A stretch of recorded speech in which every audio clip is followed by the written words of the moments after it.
ጤና ይስጥልኝ ክቡራትና ክቡራን የዩቲዩብ ቻናል ቤተሰቦች፣ ሰበር መረጃዎች መውጣታቸውን ቀጥለዋል። አስቸኳይ ፈጣን ሰበር መረጃዎች ዩቲዩብ ላይ ሲጫኑ ቀድሞ ለእናንተ መልእክት እንዲደርሳችሁ እና ዜናዎችን በፍጥነት እንድትከታተሉ የዩቲዩብ ቻናሌን ሰብስክራይብ በማድረግ የደወል ምልክቷን መጫን አትዘንጉም።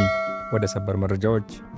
ትራምፕና ኢራን የኢራኑ ፕሬዝዳንት ጦርነቱን የሚያስቆመውን የመግባቢያ ስምምነት ፈረሙ። አሜሪካና ኢራን ፕሬዝዳንቶች ጦርነቱን ካሁን ጀምሮ የሚያስቆመውን የመጀመሪያ ስምምነት ፈረሙ። ስምምነቱ የሆርሙዝ ወሽመጥን እንደገና መክፈት፣ የ$300 ቢሊዮን ኢራን መልሶ የመገንባት እቅድ፣ አሜሪካ ኢራን ላይ የጣለችን ሁሉን አይነት ማዕቀቦች የሚያስቆም ነው። ነገር ግን የኢራን ጦርነት እንዲቀሰቀስ ዋነኛ ምክንያት የሆነ የኒውክሌር ፕሮግራም ሊራዘም በሚችል 60 ቀናት ውስጥ ድርድር የሚካሄድበት ጉዳይ ሆኗል። ትራምፕና የኢራኑ ፕሬዝዳንት ጦርነቱ የሚያስቆመውን የመጀመሪያ ስምምነት ፈርመዋል። የአሜሪካና የኢራን ፕሬዝዳንቶች ጦርነቱን ካሁን ጀምሮ የሚያስቆመውን የመጀመሪያ ስምምነት ፈርመዋል። ስምምነቱ የሆርሙዝ ወሽመጥን እንደገና መክፈት፣ $300 ቢሊዮን ኢራን መልሶ የመገንባት እቅድ፣ አሜሪካ ኢራን ላይ የጣለችውን ሁሉን አይነት ማዕቀቦች የሚያስቆም ነው። ነገር ግን የኢራን ጦርነት እንዲቀሰቀስ ዋነኛ ምክንያት የሆነው የኒውክሌር ፕሮግራም ሊራዘም የሚችል 60 ቀናት ውስጥ ድርድር የሚካሄዱበት ጉዳይ ሆኗል። የአሜሪካው ፕሬዝዳንት ፈረንሳይ በተካሄደው የቡድን ሰባት ጉባኤ ላይ በተሳተፉበት ወቅት ፊርማቸውን ሲያኖሩ ምጣኔ ሀብታዊ ቀውስን የሚያስቀር እቅድ ነው ሲሉ ተናግረዋል። ነገር ግን ከኢራን ጋር የመጨረሻ ስምምነት ላይ መድረስ ካልተቻለ በቦምብ እንደበድባቸዋለን ሲሉ ዝተዋል። የኢራኑ ፕሬዝዳንት መሱድ ፔስኪን ረቡዕ ዕለት ስምምነቱ ላይ ፊርማቸውን ማኖራቸውን ቴህራን አረጋግጣለች። የኢራን ቁልፍ ተደራዳሪ የሆኑት የምክር ቤቱ አፈ ጉባኤ መሐመድ ባግር ጋሊባፍ ለሀገር ውስጥ መገናኛ ብዙሃን አሜሪካ ላይ ያላቸውን ጥርጣሬ እንዳለው መሆኑን አስታውቀው ጠላቶቻቸው አሁን ቃታ ለመሳብ ዝግጁ ናቸው ብለዋል።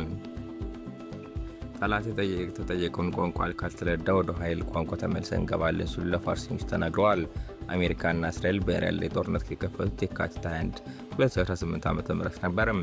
ሁለቱ ሀገራት ጥቃት በተፈጸመበት የመጀመሪያ ቀን የሀገሪቱን ጠቅላይ መሪ አያቶላ አሊ ኻሜኒ እንዲሁም ከፍተኛ ወታደራዊ አመራሮች ተገድለዋል። ነገር ግን ጦርነቱ ከተጀመረ ጊዜ አንስቶ የሆርሙዝ ወሽመጥ ሙሉ በሙሉ በመዘጋቱ የዓለም ኢነርጂ ዋጋ በከፍተኛ ሁኔታ አሻቅቧል። ትራምፕ በፈረንሳይ ለጋዜጠኞች እንደተናገሩት እቅዱ ዓለም አቀፍ ድብትን ይቀለብሳል፣ የምጣኔ ሀብት ቀውስ ማየት አልፈልግም ያሉት ትራምፕ ጦርነቱ እንዲቀጥል የሚደረግ ከሆነ የሚከተለው ያ ነበር ብለዋል።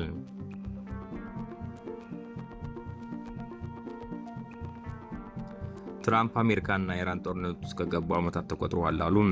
ፕሬዚዳንት ዶናልድ ትራምፕ ከኢራን ጋር ከ3 ወራት በላይ የተካሄደውን ጦርነት የጀመረው ከዓመታት በፊት አሜሪካ የኢራን ከፍተኛ ጀነራል ኢራቅ ውስጥ ከገደለች በኋላ መሆኑን ለጋዜጠኞች ተናገሩ።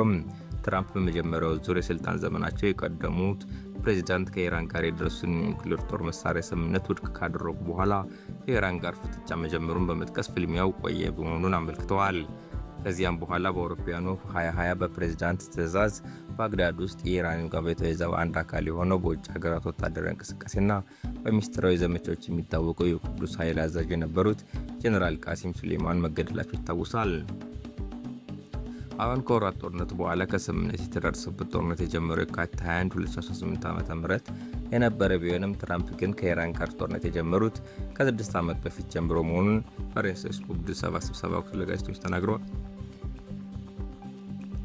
ትራምፕ ጨምሮም ከኢራን ጋር በተደረገው ጦርነት ሌሎች የአሜሪካ ፕሬዝዳንቶች ያላሳኩትን ኢራን የኒውክሌር ጦር መሳሪያ እንዳይደርሱ በማድረግ የነበረውን ስጋት ማስወገዳቸውን ተናግረዋል። ከእሳቸው የቀደሙት መሪ ከኢራን ጋር መጥፎ የሚባል የኒውክሌር ቁጥጥር ስምምነት በመፈራረም ተይዞባት የነበር ገንዘቧን እንድታገኝና ማዕቀቦች እንዲነሱላት አድርገዋል በማለት ሲወቅሱ ቢቆዩም ይኸው ጉዳይ አሁን በተደረሰው ስምምነት ውስጥ ሳይካተት እንዳልቀረ በስፋት እየተነገረ ነው። ትራምፕ ባለፈው ሰኔ ወርና ባለፉት 3 ወራት በተካሄዱ ጦርነቶች ወቅት በተፈጸሙ ከፍተኛ ድብደባዎች የኢራን የኒውክሌር ተቋማት መውደማቸውን በተደጋጋሚ ይናገራሉ። ነገር ግን በስምምነቱ ላይ ኢራን የዳበሩ የኒውክሌር ግንባታ ግብዓቶችን አሳልፋ እንድትሰጥ ወይም እንድታስወግድ ከስምምነት ተደርሷል የተባለ ነው። አርብ የሚፈረሙ የአሜሪካና የኢራን የመግባቢያ ስምምነት ሙሉ ዝርዝር ይዘት ምን እንደሆነ እስካሁን የታወቀ ነገር የለም።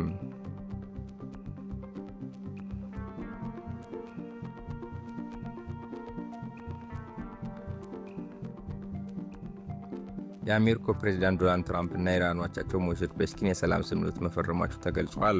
ስምምነቱ በበይነ መረብ በዲጂታል ስርዓት መከናወኑ ተነግሯል። ይህ ስምምነት በቴህራን በዋሽንግተን መካከል ያለው ጦርነት የመቋጫ ሰነድ እንደሚሆን ይጠበቃል። ፕሬዝዳንት ትራምፕ የፊርማ ስነ ስርዓቱን ያከናወኑት በፈረንሳይ ቡድን ሰባት ስብሰባ ባሉበት ወቅት ነው።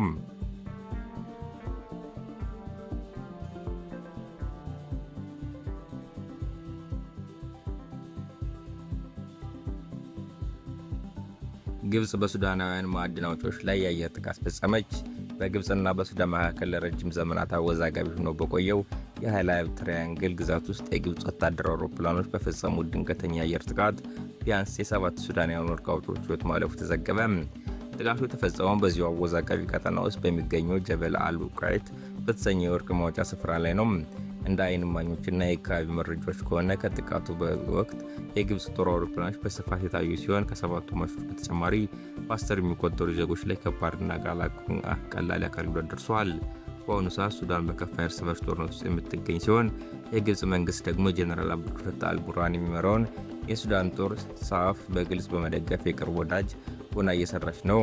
ግብጽ ለሱዳን ወታደራዊ መንግስት ዲፕሎማሲያዊና ወታደራዊ ድጋፍ በምትሰጥበት በዚህ ወቅት ግን በድንበር አካባቢ የሚገኙ ሱዳናውያን ኢላማ ያደረገ ጥቃት መፈጸሟ በሁለቱ ሀገራት ግንኙነት ላይ ጥያቄ አጭሯል። የሱዳን ወታደራዊ መንግስት የዜጎች በግብጽ ጦር መገደላቸው የታወቀ እስካሁን ድረስ ምንም አይነት ይፋዊ መግለጫ ለመስጠቱ እና ዝምታን ጉዳዩን አስገራሚ አድርጎታል። የዝምታ በሱዳን ህዝብ ዘንድ መንግስት ለወታደራዊ ድጋፍ ሲል የዜጎቹን ደህንነት ችላ ብሏል የሚል ቅሬታ እየቀሰቀሰ ይገኛል።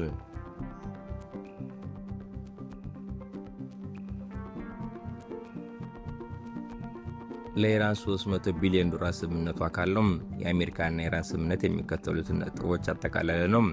ሊባኖስን ጨምሮ በሁሉም ግንባሮች ወታደራዊ ጥቃት ያበቃል። ይህ ስምምነት አካል እስራኤል በሊባኖስ ያለውን ጥቃት ተቆማለች የሚለውን ጉዳይ አጣብቂኝ ውስጥ ተከትተዋል። አሜሪካና ኢራን የተጣሉ እገዳዎችን በፍጥነት ማንሳት ይጀምራሉ። ለኢራን መልሶ ግንባታ $300 ቢሊዮን እቅድ ተይዟል። አሜሪካ ሁሉንም አይነት የኢራን ማዕቀቦች በጊዜ ሰሌዳው መሰረት ታነሳለች። አሜሪካ የታገዱ ሁሉን የኢራን ንብረቶች ትለቃለች። ስምምነቱ በአጭር ጊዜ ሊፈረም ነው ሲሉ ትራምፕ በጂ7 ስብሰባ ላይ ተናግረዋል። እስራኤል ዶናልድ ትራምፕ ከኢራን ጋር ባደረጉት ስምምነት መናደዷን በይፋ ገልጻለች።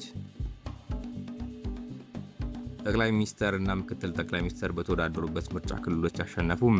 ጠቅላይ ሚኒስትር አብይ አህመድ ለፓርላማ በተወዳደሩበት ምርጫ ክልል ማሸነፋቸውን ምርጫ ቦርድ ይፋ አድርገዋል። ጠቅላይ ሚኒስትር አብይ አህመድ በኦሮሚያ ክልል ለፓርላማ በተወዳደሩበት ኮማ 2 ምርጫ ክልል ማሸነፋቸውን ዛሬ ምሽት ምርጫ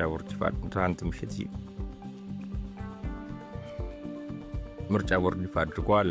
በምርጫ ክልሉ ብልጽግና ፓርቲ፣ የኢትዮጵያ ዜጎች ለማህበራዊ ፍትህ ፓርቲ፣ ኢዜማና ነጻነትና እኩልነት ፓርቲ ተወዳድሮ ነበር። በክልሉ ከፍተኛ ድምጽ ያገኘው ብልጽግና ነው።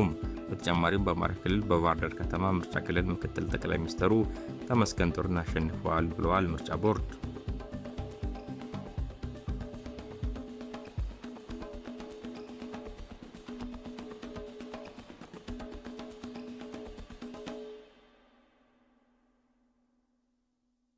የሰባ እንደርታ ወረዳ ፍርድ ቤት ሰኔ 10 2018 ዓ.ም የ76 ዓመቷን አዛውንት ወይዘሮ አሃዝ ፍሉክ በ5000 ብር ዋስ እንዲፈቱ ቢወስንም ፖሊስ የፍርድ ቤት ትዕዛዝን ባለመቀበል አሁንም በስር ላይ እንዳቆያቸው ታወቀም። አዛውንቷ ሰኔ 8 2018 ዓ.ም ከመኖሪያ ቀበሌያቸው ተወስዶ የታሰሩት አዲስ ነው በተባለው የምህረት አዋጅ ተከሰው ነው። አክሰስ ፎር ሁማን ራይትስ ኤንድ ሶሻል ጀስቲስ የተባለው የሰብአዊ መብት ተሟጋች ድርጅት ባደረገው የህግ ክርክር ፍርድ ቤቱ ክሱን ውድቅ በማድረግ በአስቸኳይ በዋስ እንዲፈቱ ወስኖ ነበር። ፖሊስ የፍርድ ቤትን ትዕዛዝ ወደ ጎን በመተው አዛውንቷን በስር ላይ ቆይቷታል።